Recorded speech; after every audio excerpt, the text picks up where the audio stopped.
Hi everyone, happy Kwanzaa-nicamus! Yeah, I know I can't speak for all holidays, but I thought I'd put them together anyway. So what are we looking at today? It's an animated short film called... That's right, I'm not saying the title because it's a silent film. Okay, fine. Snowman. Looking back. Everyone has their favorite classic holiday film. Whether you're more an original works fan like... Oh god, no! More like Charles M. Schultz' The Peanut Specials, or an enthusiast of the older literature stories from authors like Charles Dickens in The Christmas Carol, there's usually at least one Christmas film that has left a lasting impression on you.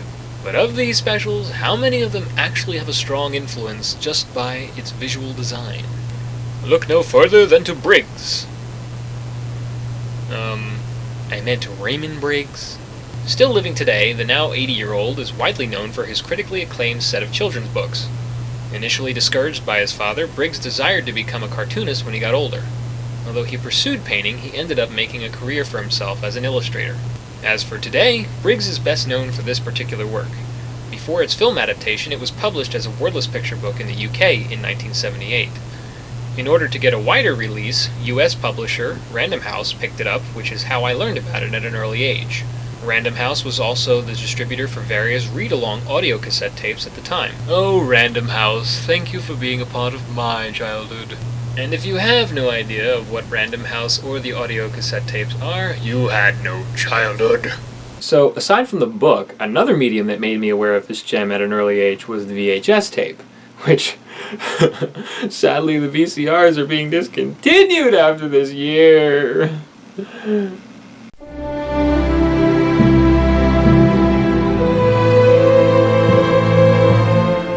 Getting back on track, though, the book in general was recognized for being the year's best children's book. And why not? Look at these pages. So easy to follow. Not only that, but looking at the pictures gives enough of a story. There's no need for words because the drawings are expressive all by themselves. And to think this was all illustrated by crayons and pencils? And who said you couldn't make a great book without words? 3 years after its release in 1982, Briggs's book would receive a film adaptation in a 26-minute short. It debuted in Britain December 26 that year and was nominated for an Academy Award. You know, the one that Leonardo DiCaprio kept fighting to get for the last who knows how long? Now he's finally got it. Since then, it has been an annual tradition to view it in the UK during the holiday season. There have even been musicals produced about this. But that's not all. The Snowman has seen enormous popularity in today's culture. I, for one, was also given a plush at an early age, too. And that's just the tip of the iceberg. When the film was distributed to the US, the producers changed the beginning. Originally, it was Raymond Briggs himself voicing the introduction. I remember that winter because it brought the heaviest snow that I had ever seen. Snow had fallen steadily all night long, and in the morning I woke in a room filled with light and silence. However, for the States, a new intro was filmed with David Bowie. One winter I made a really big snowman. He got this scarf for me. You see, he was a real snowman. Taking into account we lost Bowie this year, I figured it was all the more appropriate. Also, one of the biggest investors in this icon is the country of Japan. Who would have thought? Did you know that the people of Japan love to have fried chicken tenders knowing they're endorsed by Raymond Briggs' Snowman? Because surely they wouldn't be the same without them. I also think RoboCop agrees. 롯데햄 프라이드 치킨. 발라먹으니까 실감나게 맛있습니다. Overall plot and writing. In the past, I have covered a few shorts with smaller running times, but this one may seem like a challenge. Why would I say that? Well, because it has no words, of course, which means no actual writing. Just kidding. Unless Raymond Briggs drew up this whole book by free association in one sitting, there would be no way for this to exist without having some kind of pre-written concept. Believe it or not, there's no initial conflict that occurs when the movie starts. One Christmas Eve, a young boy named James discovers it has snowed. To his delight, he runs out and begins to make a snowman with the simplest of household items. Proud of his masterpiece, he goes to bed thinking nothing of it. That is until he witnesses his very creation come to life. Not trusting his eyes, he goes out to verify what he sees, and thus a surprising set of events is put into motion. So were there any other writers attached to this adaptation? Nope. just Briggs, and for most authors, many would like to keep it that way. But what is it that makes this piece so special? One of the most noticeable changes a viewer will see and hear is that nobody speaks throughout the running time. Now, I can see what some of you are thinking. Oh, I'm not going to watch a silent film. Well, look at it this way. As moviegoers, we watch movies in order to be refreshed or get a different experience. And think of this as that opportunity. Besides, 30 minutes in, the movie will be over, plus you will be very well engrossed in it.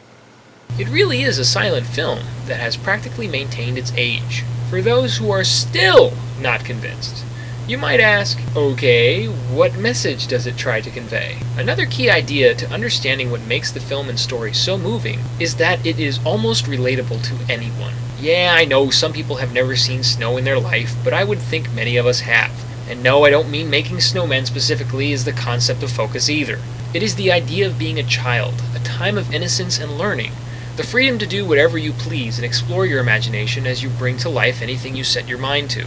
Look at Raymond Briggs. He's a prime example of that. He is a grown man, and all his life he has spent his time being the kid he always wanted to be, by illustrating and drawing cartoons.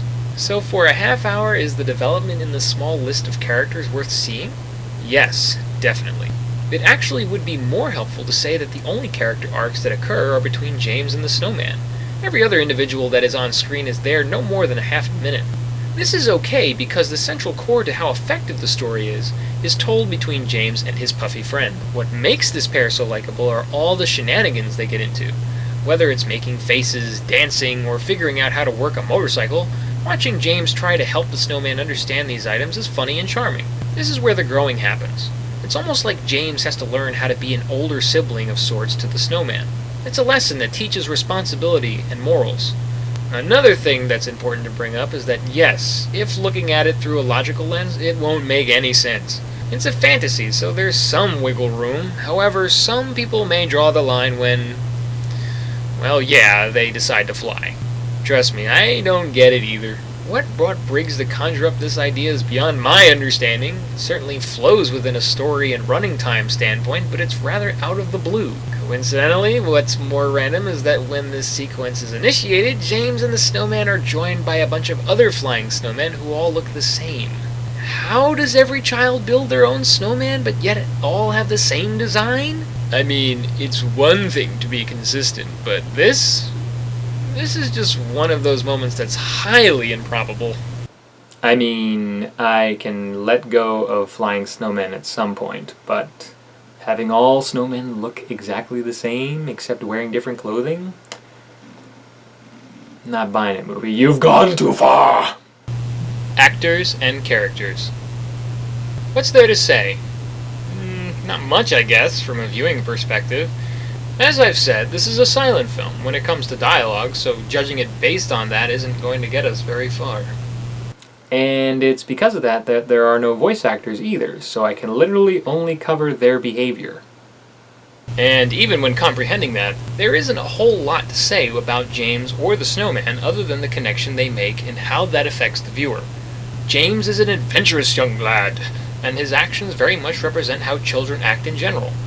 The Snowman, on the other hand, represents more of a baby, one who has no clue of what is what and how things work. This ends up leading to several different discoveries, some surprising, while others a little more dangerous. It is these experiences, though, that viewers will be able to connect with on a personal level. Action and animation. When it comes to actions within the story, there are a number of things that take place.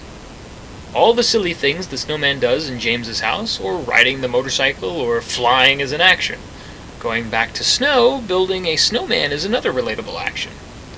This may not be the kind of action people think of today, but they are activities that involve motion. Yeah, it doesn't need to have explosions and raining fireballs to be considered action.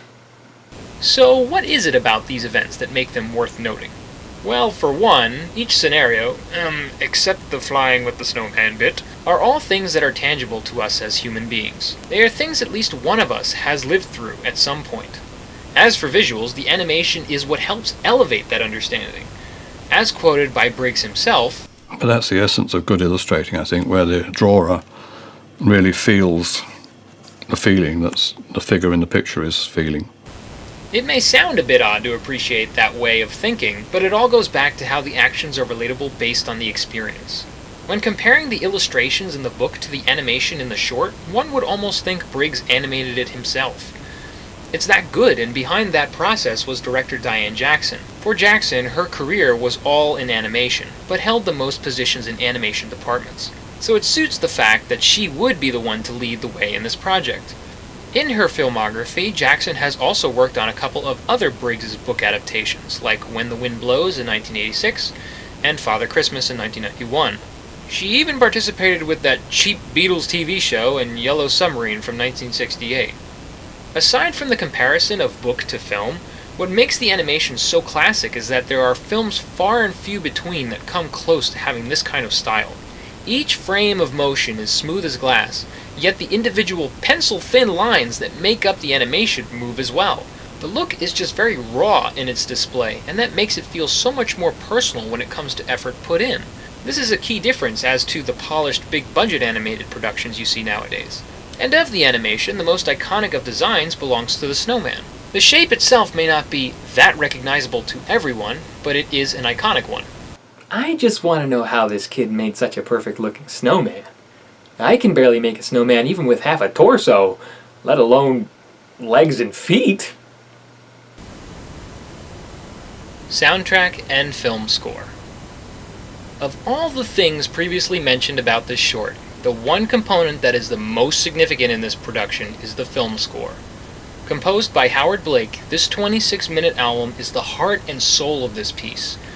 It is what drives the story, it is what drives the emotional timing, and it also drives everything about the experience of viewing it.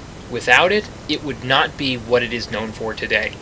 Starting off with light piano in a minor key, the orchestra slowly maneuvers its way in, with more strings, and brings in its viewers to the setting. It is this motif that is the overall theme for the film. This is what viewers will remember the most about it, because it's the stitches that keep the flow of the story together. Since there is no dialogue, the music is what keeps the pace in order. Accompanying this main theme are other cues that make use of the rest of the orchestra involved. Every section from the woodwinds, low brass, and percussion can be heard at least once. As for the tracks to the album, they aren't exactly separated per se like most film scores.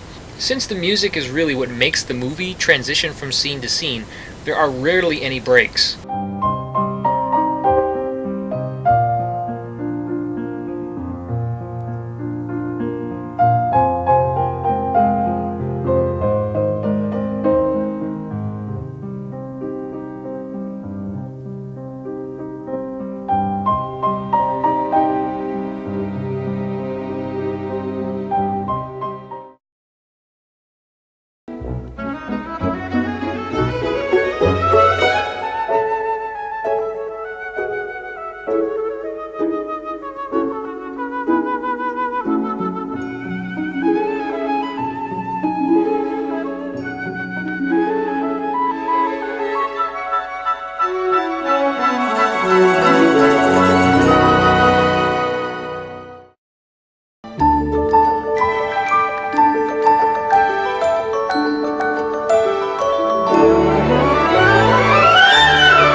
People far below are sleeping as we fly. I gotta say though, this is the best part of the film because after you watch it, the music is so memorable, the fact that you can actually just listen to the soundtrack on its own and still have those images replay in your head. It's that memorable. The album is thankfully quite accessible and can be located on various sites for a decent price. Unfortunately for Blake, he hasn't composed too many cinematic scores in his lifetime, nor as of recently, but this is definitely his biggest contribution to cinema overall. Blake also composed the music to SOS Titanic in 1979, Flash Gordon in 1980, and even served as an uncredited conductor to a number of productions, including RoboCop. Overall impressions. Was it a flub, or a job well done? As a Christmas film, it doesn't exactly fall in the same category as the ones you would expect it to see in today's holiday films, and that's exactly why it should be seen. It's one of those rare cases where a fully animated film score-propelled story works just through those avenues. The adaptation of Raymond Briggs' picture book is beautifully vivid, with a unique design, likable characters, and a moving film score by Howard Blake. Now that I've given you the best description possible, I'm not going to close out my video like I normally do because I feel like I gave you as much detail as to why I feel this short film should be seen for the holidays. But I did want to point out one thing. What? There's a miniature version of him already in the house? Why do all snowmen in his universe look the same?